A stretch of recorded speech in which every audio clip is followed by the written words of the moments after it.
that the Commonwealth has proven beyond a reasonable doubt that Ms. Carter's actions and also her failure to act, where she had a self-created duty to Mr. Roy since she had put him into that toxic environment. It began with a voice on the phone and a life that slipped away before anyone could intervene. On a July evening in 2014, police in Fairhaven, Massachusetts, responded to a call about a young man found inside his pickup truck in a Kmart parking lot. His name was Conrad Roy, just 18 years old.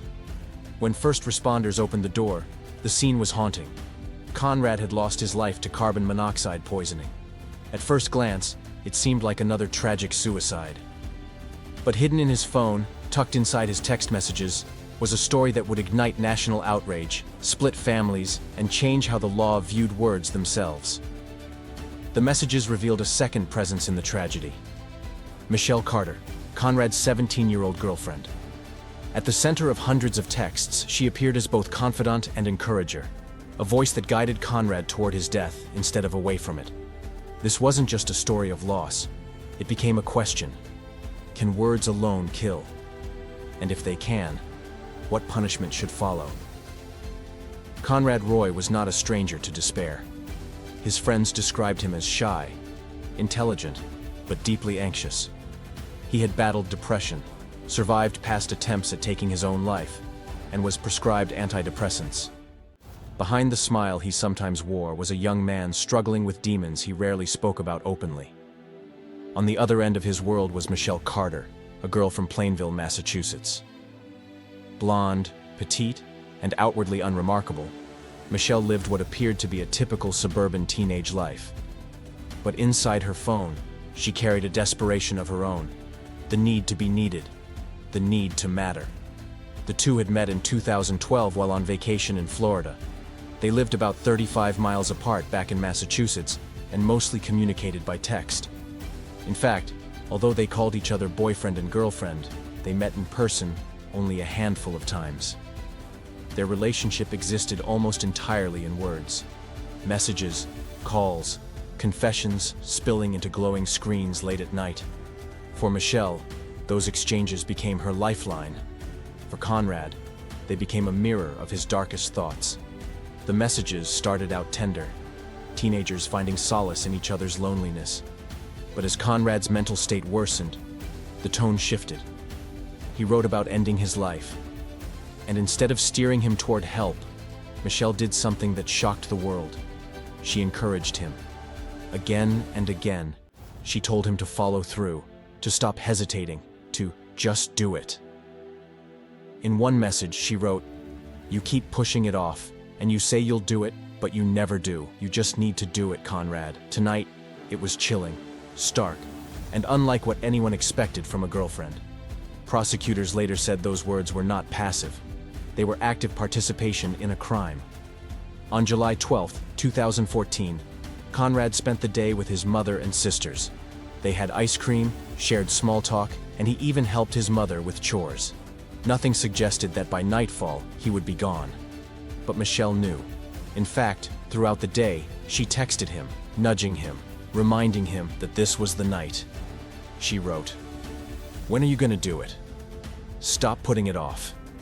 You keep overthinking." As night fell, Conrad drove his truck to a Kmart parking lot. He rigged a water pump to fill the cab with carbon monoxide. At some point, overwhelmed by fear, he stepped out of the truck. And here lies the moment that defined the entire trial. Because according to prosecutors, he called Michelle, and Michelle told him to get back inside. Later, she would admit in a text to a friend, "I could have stopped him, but I told him to get back in." Those words became the cornerstone of her case. When Conrad's body was discovered the next morning, investigators combed through his phone. What they uncovered felt less like conversations and more like instructions.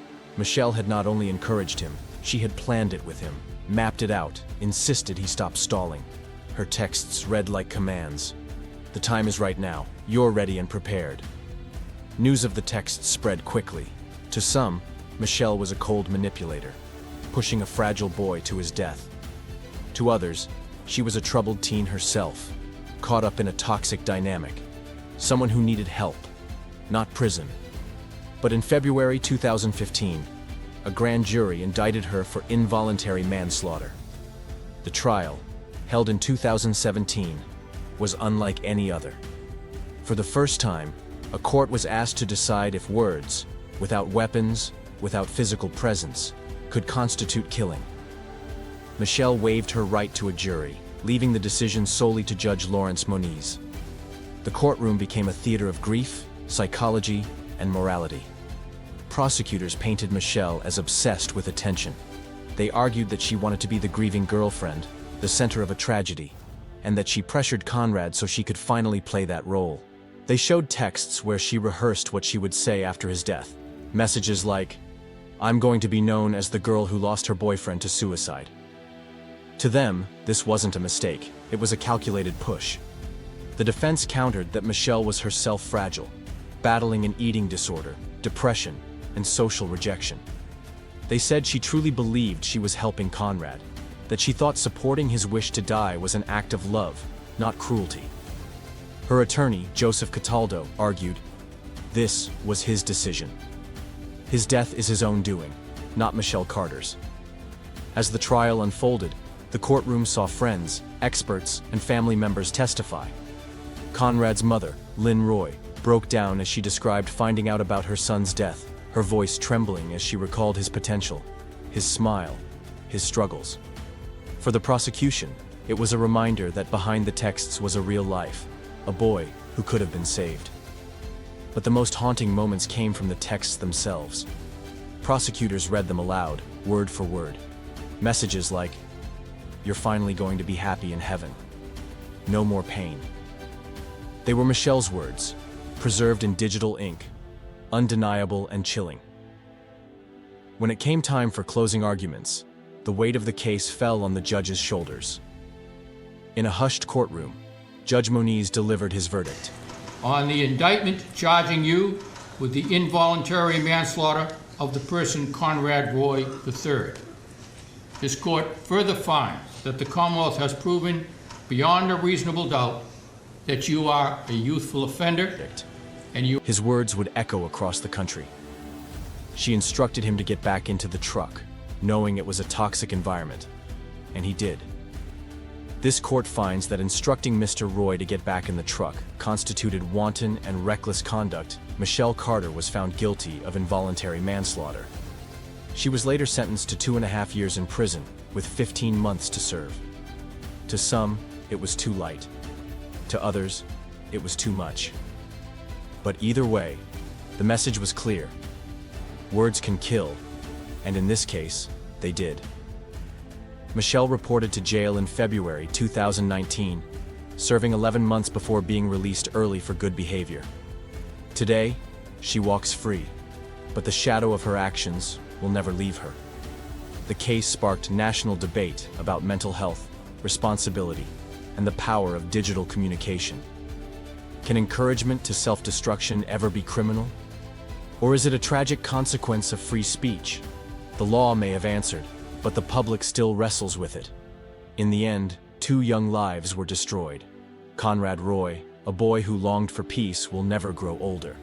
And Michelle Carter, a girl who claimed she never meant for it to happen, will forever be remembered as the teenager whose words became a weapon.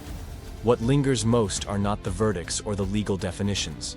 It's the reminder that behind every screen, behind every text, is a human being. And sometimes, the smallest words can carry the heaviest weight.